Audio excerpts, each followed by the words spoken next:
네, 안녕하십니까. 바로 보는 실전 컨텐츠 준호플로의 취업 강의. 오늘은 예탁결제원 5번 문항 자기소개서 문항 분석을 시작하겠습니다. 네, 여러분들 제 강의는 1.25랑 1.5배속으로 들어주셔야 되고요. 여러분들은 제 강의를 보고 나서부터는 저를 전적으로 믿으셔야 됩니다. 라는 겁니다. 자, 여러분들. 자, 이제 5번.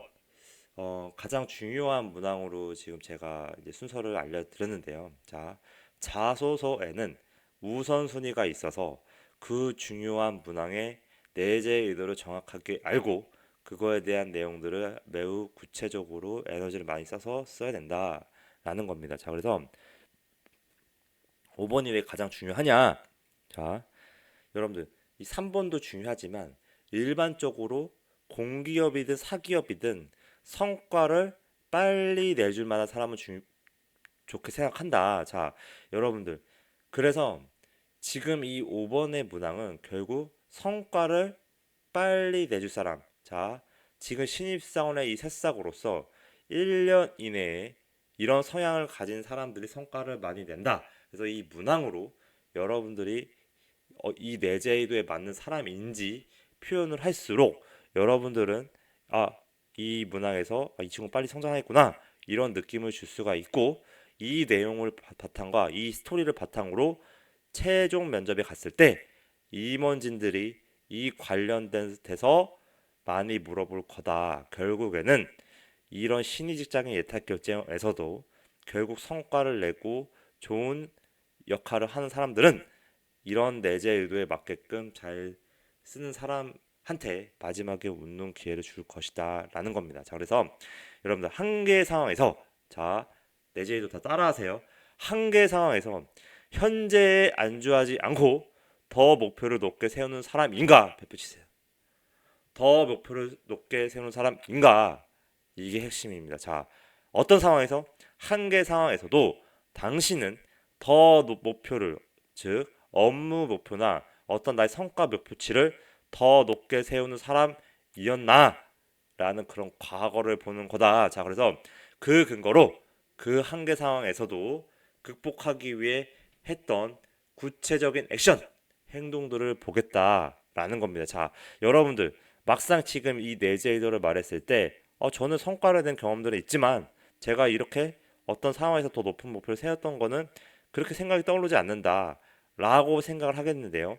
일반적인 여러분이 생각했던 여러 가지 과거의 성과들 뭐 아르바이트든 특히 회사스러운 곳에서 했던 성과들 아니면 인턴 공모전 그런 아르바이트까지 계약직 파견직까지 내가 했었던 그런 성과 경험을 쓰되 그 내용이 이 중간의 내용처럼 내가 어떤 한계 상황에서도 결국에는 더 높은 목표를 세웠다 펼치세요. 자, 이거를 이런 사람이었던 것처럼 쓰면 되는 거다. 글을 똑같이 성과를 냈지만 흐름 자체를 더 높은 목표를 세웠던 사람인 것처럼 쓰면 되는 거다라는 겁니다. 그래서 여러분들이 지금 이 내용을 쓸 때는 결국에는 임원진들이나 이 평가를 하는 사람들이 이 내용을 보고 여러분들의 향후 1년, 2년에 빨리 성과를 내줄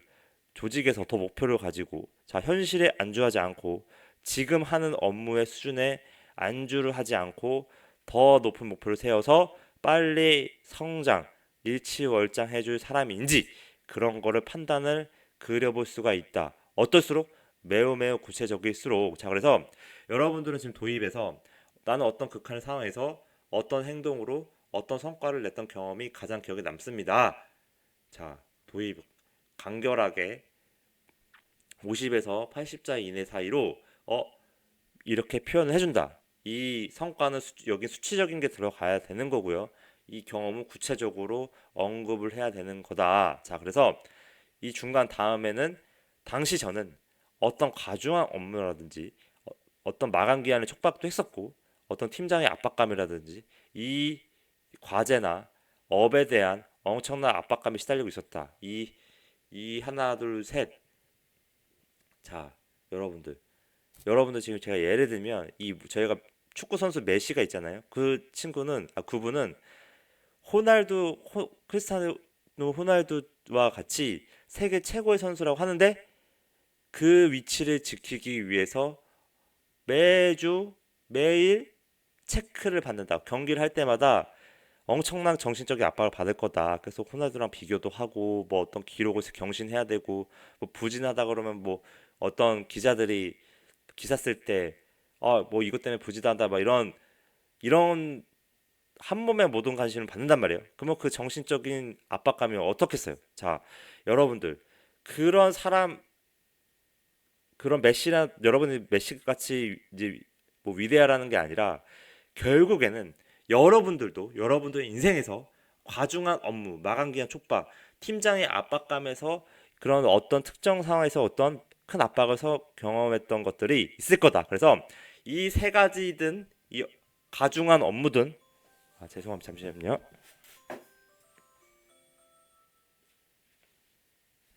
네, 아침이라 알람이 울리네요. 네, 죄송합니다. 자, 제 강의는 롱테이크라서 편집이 없습니다. 자, 각설하고 결국에는 내가 이렇게 압박을 받는 상황에서도 뭘 했는 게 중요한 거다. 이런 힘듦의 한계 상황에서도 내 갖춘 역량의 한계를 짓지 않고 더 높은 목표를 세웠다. 더 높은 목표, 더 높은 목표. 자, 회사에서 일을 할 때는 여러분들이 대부분 1년차, 2년차, 3년차 갈 때, 그리고 특히 1년차 때부터 뭐다?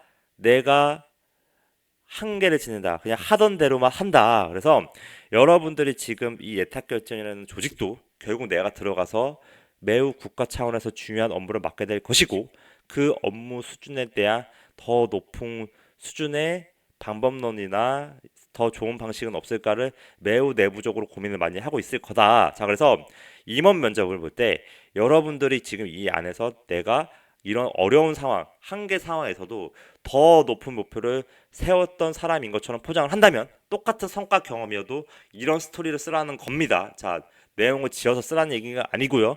그냥 이때 당시에 나는 이런 목표를 세웠던 사람인 것처럼 약간의 MSG를 칠하는 겁니다. 그래서 나는 이런 압박의 상황에서도 더 높은 수준의 목표를 구체적으로 더 세웠고 그 목표를 달성하기 위해 했던 뭘 써라?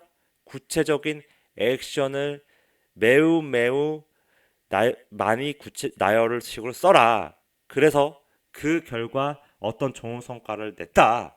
자, 그래서 마무리로 그러나 어떤 부분은 아쉬웠다. 이런 성과를 냈지만 내가 이런 부분을 좀 더 보강했으면 더 좋은 성과를 낼 수 있었을 텐데 자가진단 하라는 겁니다. 그래서 내가 이런 부분 아쉬웠던 점을 현재는 이렇게 극복하고 노력하고 있다. 노력하고 그, 극복하기 위해서 했던 행동을 하나 두 개 정도 써주고 그래서 따라서 글자 수가 모자란다면 입사 후에도 뭐 이렇게 일하는 모습 보여드리겠다 정도로 이건 안 써도 있어도 되고 없어도 되는 겁니다. 그래서 이렇게 마무리 여기까지 해도 되는데 중요한 거는 이 500자를 여러분들이 지금 이 위에서 말했던 더 높은 목표를 세웠다는 이 상황 여기까지는 150자 이내로 끝내야 됩니다. 150자. 자, 여기까지 구구절절하게 쓰라는 내용이 아니고 더 높은 목표를 세웠더라는 게 150자로 끝나고 그리고 구체적인 그 목표를 달성하기 위해서 했던 구체적인 액션이나